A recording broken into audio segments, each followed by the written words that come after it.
नमस्कार, वंदे मातरम। दोस्तों, स्वागत है आप सबका सैनिक पाठशाला में। आज के वीडियो के कुछ महत्वपूर्ण जानकारियों को लेकर आया हूं, जैसे आप बोर्ड पर देख पा रहे हैं। दोस्तों, पूर्व सैनिकों का एक भत्ते में बढ़ोतरी हो गया है, जिसका आदेश भी जारी हो चुका है। रक्षा मंत्रालय ने आदेश भी जारी कर दिया और इसका अब 18 महीने का एरियर भी पेंशनर्स को मिलेगा, जिसका अमाउंट 30,384 रुपए बन रहा है। लेकिन पूर्व सैनिक पेंशनर्स कंफ्यूजन में है। आखिर ये जो एरियर है 18 महीने का, या ये जो बढ़ोतरी है, ये किन को लागू है, किन को मिलेगा? कई सारे पेंशन सोच के बैठे हैं कि कहीं उनको भी मिल जाएगा। तो आगे आपको क्लियरली बताऊंगा, समझाऊंगा कि आखिर ये बढ़ोतरी किन के लिए लागू है। और साथ ही साथ दोस्तों, 2006 से पुराने पेंशनर को एमएससीपी ग्रांट करने को लेकर के माननीय कोर्ट में केस चला है, जिसका फैसला आया है। जी हां, माननीय कोर्ट की क्या टिप्पणी है वो आगे माननीय कोर्ट का फैसला दिखा के आपको समझाऊंगा, बेहद महत्वपूर्ण है। और साथ ही साथ बहुत सारे पेंशनर्स को कंफ्यूजन होता है कि आर्मी ग्रुप इंश्योरेंस का एक्सटेंडेड इंश्योरेंस स्कीम क्या है, और साथ ही साथ एक मेडिकल बेनिफिट स्कीम भी होता था, उसके बीच में फर्क क्या है। डॉक्यूमेंट्स हैं पेंशनर्स के पास, लेकिन पेंशनर्स कंफ्यूज हैं कि एक्सटेंडेड इंश्योरेंस स्कीम का डॉक्यूमेंट है या मेडिकल बेनिफिट स्कीम का डॉक्यूमेंट। ये दोनों का डिफरेंस आगे समझाऊंगा। और साथ ही साथ 2 वीडियो क्लिप दिखा करके आपको पाकिस्तान का सफेद झूठ दिखाऊंगा दोस्तों। तो चलिए इन्हीं विषयों को लेकर आगे बढ़ेंगे। आगे बढ़ने से पहले हमेशा की तरह मेरा आप सबसे आग्रह है, अगर सैनिक पाठशाला चैनल का वीडियो आप पहली बार देख रहे हैं या अभी तक चैनल को सब्सक्राइब नहीं किया है, तो चैनल के साथ जुड़े रहने के लिए, इसका हिस्सा बने रहने के लिए और आपसे जुड़ी हुई भरोसेमंद ऑथेंटिक जानकारियों को पाते रहने के लिए चैनल को सब्सक्राइब जरूर करें। चलिए आगे बढ़ते हैं। सबसे पहली जानकारी, पाकिस्तान के सफेद झूठ का जवाब देते तस्वीरें आ रही दुनिया के सामने। जी हां, सफेद झूठ फैलाने में पाकिस्तान नंबर 1 है, माहिर है, महारत हासिल है उसको। जी हां, पाकिस्तान ने दावा किया था कि भारत का एयरफोर्स स्टेशन आदमपुर को उसने तबाह कर दिया है। अब यह वीडियो क्लिप देखिए। यह माननीय प्रधानमंत्री जी अभी हाल ही में उसी एयरफोर्स स्टेशन में गए।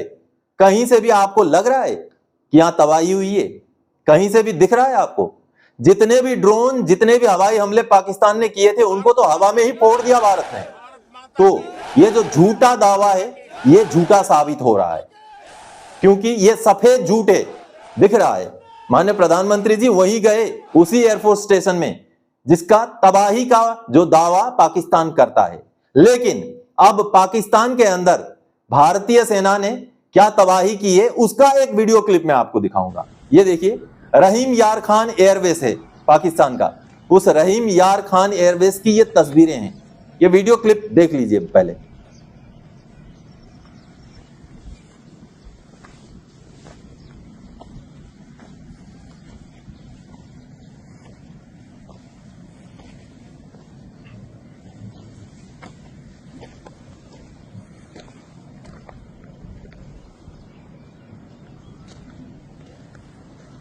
तो आप सबने देखा दोस्तों, पूरी दुनिया के सामने पाकिस्तान का सफेद झूठ सामने आ रहा है। भारतीय सेना ने तो जो तबाही मचाना था वो मचा दिया, लेकिन पाकिस्तान अब अपनी इज्जत बचाने के लिए इन्हीं अफवाहों का सहारा ले रहा है। चलिए आगे बढ़ते हैं अगली जानकारी को। पूर्व सैनिकों के भत्ते में बढ़ोतरी और 18 महीने का एरियर का लेटर जारी, पर किनको लागू है ये बढ़ोतरी समझें। जी हां दोस्तों, बहुत सारे पूर्व सैनिक इस गलतफहमी में हैं कि जो ये भत्ते में बढ़ोतरी हुआ है सीएए में, उसका फायदा उनको भी मिलेगा। लेकिन ये केवल उन्हीं पेंशनर्स को मिलेगा, उन्हीं पूर्व सैनिकों को मिलेगा जो 100% डिसेबिलिटी की वजह से पेंशन आउट हुए हैं।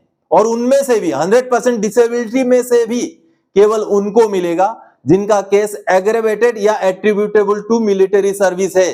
और उनमें से भी एग्रेवेटेड या एट्रीब्यूटेबल में से भी केवल उनको मिलेगा जिनको सीएए उनके आरएमबी के दौरान रिकमेंड किया गया है।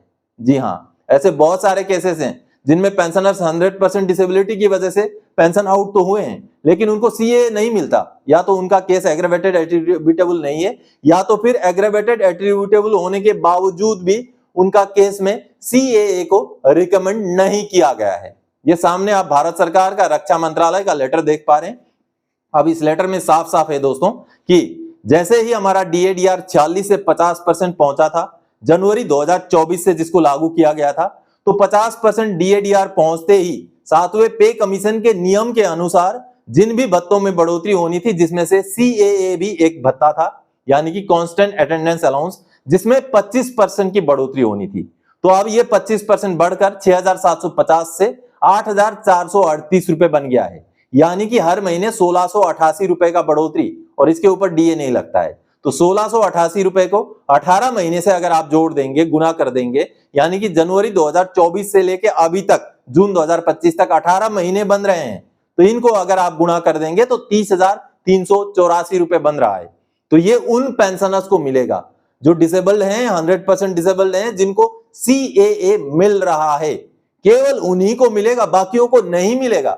इसलिए आप गलत फहमी में मत रहिएगा कि सबको मिलेगा, सबको मिलेगा, सबके खाते में ये एरियर आ जाएगा 18 महीने का, नहीं आने वाला है।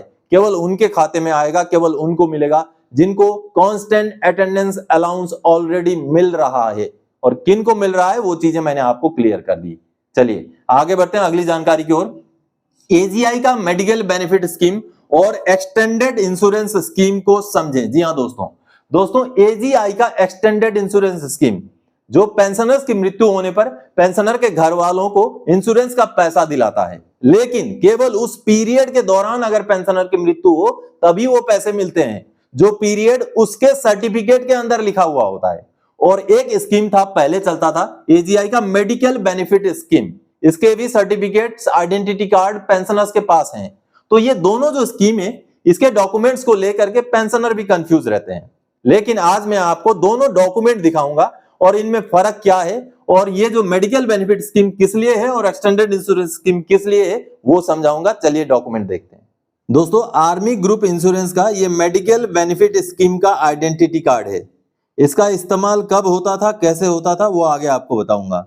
लेकिन यहाँ पर बहुत सारे पेंशनर्स कंफ्यूज हो रहे हैं कि ये जो मेडिकल बेनिफिट आइडेंटिटी कार्ड है, स्कीम का जो आइडेंटिटी कार्ड है, इस कार्ड को लेकर के और एजीआई का जो एक्सटेंडेड इंश्योरेंस स्कीम का जो बॉन्ड है उसको लेकर के पुराने पेंशनर्स खास करके कंफ्यूज हो रहे हैं, क्योंकि ये मेडिकल बेनिफिट स्कीम का जो आइडेंटिटी कार्ड है ये अलग चीज है, और जो दूसरा जो एक्सटेंडेड इंश्योरेंस स्कीम है वो अलग चीज है दोस्तों। तो पहले आपने ये देखा, अभी ये मेडिकल बेनिफिट स्कीम का आइडेंटिटी कार्ड। अब मैं आपको दिखाता हूं जो एक्सटेंडेड इंश्योरेंस स्कीम का जो बॉन्ड है वो देखते हैं। उसके बाद दोनों की जो जरूरत है, क्यों ये जारी किए जाते हैं एजीआई की तरफ से, ये मैं आगे आपको बताऊंगा। ये रहा एजीआई का एक्सटेंडेड इंश्योरेंस स्कीम का बॉन्ड। दोस्तों, एक्सटेंडेड इंश्योरेंस स्कीम का सर्टिफिकेट अगर आपके पास हो और इस ड्यूरेशन, ये एक पर्टिकुलर ड्यूरेशन के लिए होता है, जैसे आप यहाँ पर देख पा रहे हैं कि ये जो सर्टिफिकेट है इसका कवरेज ये देखिए, valid period of AI cover from 1 अप्रैल 2002 से 31 मार्च 2022 तक इस सर्टिफिकेट का कवरेज था। अगर इस ड्यूरेशन के बीच में जो पेंशनर हैं, अगर उनकी मृत्यु हो जाती है तो पेंशनर के घर वालों को, उनके जो नॉमिनी है, उनको इंश्योरेंस का पैसा मिलता है। जिस टाइम में इन पेंशनर का, जिनका मैंने ये आपको सर्टिफिकेट दिखाया, उनका ये बॉन्ड बना था, उस टाइम में 6800 रुपए, 6,800 रुपए कटते थे, और उसको उनका जो इंश्योरेंस का फायदा मिलता था वो 1.5 लाख रुपए का मिलता था। ये देखिए, तो इसका मतलब है इस पीरियड के बीच में अगर पेंशनर का मृत्यु हो जाए तो घर वालों को जो पैसा मिलता है वो मिलता है एजीआई की तरफ से, और इस स्कीम को कहते हैं एक्सटेंडेड इंश्योरेंस स्कीम, जो आज भी लागू है। अभी भी जो पेंशनर पेंशन आउट होते हैं उनको भी इस तरीके का सर्टिफिकेट दिया जाता है, और उसमें प्रॉपर पीरियड लिखा रहता है। उस पीरियड के बीच में अगर खुदा ना खास्ता पेंशनर का मृत्यु हो जाए तो घर वालों को उसका पैसा मिलता है। ये तो रहा एक्सटेंडेड इंश्योरेंस स्कीम की बात। अब आपको समझाता हूं कि जो मेडिकल बेनिफिट स्कीम है उसका क्या काम है। दोस्तों, ये मेडिकल बेनिफिट स्कीम का काम है, पहले जब ईसीएचएस नहीं हुआ करता था तब ये सर्टिफिकेट दिया जाता था, तब ये आइडेंटिटी कार्ड दिया जाता था, और जब कोई इलाज कराना हो, इलाज कराने के बाद खर्चे को जब क्लेम करना होता था तब एजीआई की तरफ से इस आइडेंटिटी कार्ड के साथ जब क्लेम किया जाता था तो उसका रीइंबर्समेंट का एक तरीका होता था, जो ईसीएचएस शुरू होने से पहले का जो है पीरियड का ये तरीका था दोस्तों। तो आज के डेट में मेडिकल बेनिफिट स्कीम का आइडेंटिटी कार्ड भी इशू नहीं होता और इसका इस्तेमाल भी नहीं होता, क्योंकि ईसीएचएस की फैसिलिटी अभी लागू है। तो पेंशनर्स दोनों जो है सर्टिफिकेट में से कंफ्यूज हो रहे थे। कई सारे पेंशनर्स मुझे मेडिकल बेनिफिट स्कीम का ये आइडेंटिटी कार्ड भेजते हैं और पूछते हैं कि सर इसका इस्तेमाल क्या है, क्या इसकी वजह से हमें कोई इंश्योरेंस का पैसा मिलना है। तो आज मैंने क्लियर कर दिया दोस्तों कि ये पुराना प्रोसीजर के हिसाब से ये सर्टिफिकेट, ये आइडेंटिटी कार्ड दिया जाता था, जिसका अभी कोई इस्तेमाल नहीं होता है दोस्तों। तो आप सब शायद अब समझ गए होंगे एक्सटेंडेड इंश्योरेंस स्कीम और मेडिकल बेनिफिट स्कीम के बारे में। चलिए अगली जानकारी की ओर आगे बढ़ते हैं। महत्वपूर्ण जानकारी है, प्री 2006 के पेंशनर को एमएससीपी देने के मुद्दे को लेकर एएफटी से आया फैसला। देखें क्या कहा कोर्ट ने। जी हां दोस्तों, मान्य कोर्ट में केस हुआ है। लखनऊ बेंच एएफटी में 2006 से पुराने पेंशनर को एमएससीपी दिलाने को लेकर के केस किया गया, जिसका फैसला भी आ गया है, जजमेंट भी आ गया है। जी हां, चलिए मैं आपको सीधे लेके चलता हूं, मान्य कोर्ट का जजमेंट दिखाता हूं और किस तरीके की टिप्पणी मान्य कोर्ट ने की है उसको समझते हैं। दोस्तों, आप ये जो मान्य कोर्ट का आदेश देख पा रहे हैं, एएफटी लखनऊ बेंच का आदेश है और बेहद महत्वपूर्ण आदेश है। 5 मई 2025 का अभी का आदेश है और ये एमएससीपी ग्रांट को लेकर के 2006 से पुराने पेंशनर्स को एमएससीपी ग्रांट को लेकर के कोर्ट केस चला था, जिसका आदेश मान्य कोर्ट ने दिया है। अब देखिए मान्य कोर्ट ने टिप्पणी क्या की है। अब देखिए, सबसे पहले ये 2 नंबर पैराग्राफ से ही शुरू होता है। During the course of arguments, learned counsel for the applicant has confessed that the applicant was discharged from service with effect from 31 December 2005 and not with effect from 1 January 2006 and the same would be fortified from the perusal of PPO wherein the date of discharge has been shown as 31 December 2005 and not from 1 January 2006। यानी कि जो वकील साहब हैं उन्होंने argument के दौरान भी ये कहा है कि पेंशनर जो रिटायर हुए थे वो 31 दिसंबर 2005 को रिटायर हुए थे और उनका पीपीओ चेक करने से भी यही चीज पता चलता है। आगे मान्य कोर्ट का कहना है, further the benefit of MSCP was introduced by the ministry of defence government of India with effect from 1 January 2006 by granting 3 financial upgradations at the intervals of 8, 16, 24 years of service। यानी कि आगे court ने कहा है कि जो ministry of defence Bharat सरकार ने एमएससीपी स्कीम को 8, 16 और 24 साल में लागू होने के लिए एमएससीपी स्कीम को 1 जनवरी 2006 से लागू किया और मान्य कोर्ट का कहना है कि जो पेंशनर हैं वो 31 दिसंबर 2005 को रिटायर हो चुके थे। आगे मान्य कोर्ट ने क्या कहा है, since the applicant was not on the roll of the respondent on 1 January 2006 and as such the benefit of MSCP would not be attracted in the case of the applicant. यानी कि मान्य court ने साफ मना कर दिया, 1 January 2006 के date में क्योंकि वो सर्विस में नहीं थे, वो सरकार के स्ट्रेंथ में नहीं थे, इस वजह से इनको एमएससीपी लागू नहीं है। इस तरीके से मान्य कोर्ट ने फैसला सुनाया और साथ ही साथ आगे ये टिप्पणी की है 5 नंबर पैराग्राफ में। देखिए, in view of the aforementioned facts there is no merit in the original application and the same deserves to be dismissed. यानी कि जो एप्लीकेशन पेंशनर ने लगाया था उसको उन्होंने डिसमिस कर दिया मान्य कोर्ट ने। अब यहां पर सोचने वाली बात यह है दोस्तों कि ये कोर्ट केस केवल एमएससीपी ग्रांट को लेकर किया गया, यानी कि सरकारी जो आदेश है वो बोलता है कि 1 जनवरी 2006 से एमएससीपी लागू है, उससे पुराने पेंशनर्स ने एमएससीपी ग्रांट को लेकर के कोर्ट केस किया। यहां कहीं ना कहीं मान्य कोर्ट के सामने ये जस्टिफिकेशन रखा जाना चाहिए था कि एमएससीपी की वजह से ओआरओपी में पेंशनर्स को घाटा हो रहा है और वो केवल जो ओआरओपी गुजर गए उनकी बात नहीं है, आने वाले दिनों में जैसे ओआरओपी 4 आएगा, 5 आएगा, 6 आएगा, जो भी ओआरओपी आएगा एमएससीपी की वजह से 2006 से पुराने पेंशनर्स को घाटा होता रहेगा। इस चीज को, इस फैक्ट को मान्य कोर्ट के सामने जस्टिफाइड तरीके से रखने की जरूरत थी, जो मुझे लगता है इस तरीके के फैक्ट्स कोर्ट में नहीं रखे गए हैं। तभी मान्य कोर्ट ने बिल्कुल भी सुनवाई ज्यादा नहीं की। छोटा मोटा आदेश का भी आप देखिए, ये ज्यादा लंबा चौड़ा भी नहीं है, 2 पेज का आदेश है। मान्य कोर्ट ने साफ साफ, क्योंकि 1 जनवरी 2006 से लागू है ये स्कीम, तो 1 जनवरी 2006 से पहले के रिटायरी होने की वजह से इनको हम ये स्कीम का फायदा नहीं दिला सकते, इसलिए उनका केस को हम डिसमिस करते हैं। इस तरीके से आदेश दिया, जबकि इसमें बहुत ज्यादा जस्टिफाइड तरीके से सभी पॉइंट्स को इंक्लूड करते हुए कोर्ट केस किया जाना जरूरी है दोस्तों।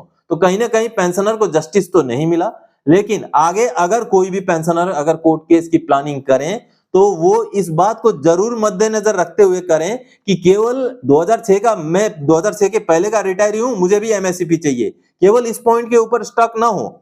उनको माननीय कोर्ट के सामने ये पॉइंट्स रखने चाहिए कि 2006 के पहले के रिटायरीज को अभी तक ओआरओपी में घाटा हुआ है और आने वाले समय में भी इस स्कीम की लागू ना होने की वजह से 2006 के पुराने पेंशनर्स को घाटा होता रहेगा। तो जब फ्यूचर की चीजें दिखाई जाएंगी, जब कंटिन्यू इनजस्टिस को दिखाया जाएगा, तभी जाकर के कहीं ना कहीं माननीय कोर्ट में ये चीजें जस्टिफाइड तरीके से ठहरेंगी और माननीय कोर्ट भी इन चीजों के ऊपर कहीं ना कहीं पेंशनर्स के फेवर में शायद फैसला दें। लेकिन केस जिस तरीके से लड़ा गया उसी हिसाब से माननीय कोर्ट का भी फैसला आया है, तो कहीं ना कहीं पेंशनर को इस फैसले से जस्टिस नहीं मिला दोस्तों। अगर केस किया जाए तो जस्टिफाइड तरीके से किया जाए, जस्टिफाइड पॉइंट्स डाले जाए, तभी माननीय कोर्ट में उन चीजों की सुनवाई होगी। नहीं तो कोई चीज के ऊपर अगर गवर्नमेंट का ऑर्डर है तो उस ऑर्डर के खिलाफ तो माननीय कोर्ट से डिसीजन नहीं आने वाला है। बशर्ते अगर जस्टिफिकेशन अच्छा हो तभी कोर्ट में विचार हो सकता है। तो आगे कोई भी अगर आप प्लानिंग कर रहे हैं 2006 से पुराने पेंशनर एमएससीपी का केस करने को लेकर के, तो इन चीजों को जरूर मद्देनजर रखते हुए ही कोर्ट में केस करें। तो दोस्तों आज के इस वीडियो में इन्हीं जानकारियों के साथ आया था। आगे और कोई जानकारी आपसे सरोकार रखने वाला विषय लेके मैं फिर से हाजिर हो जाऊंगा। तब तक के लिए जय हिंद दोस्तों।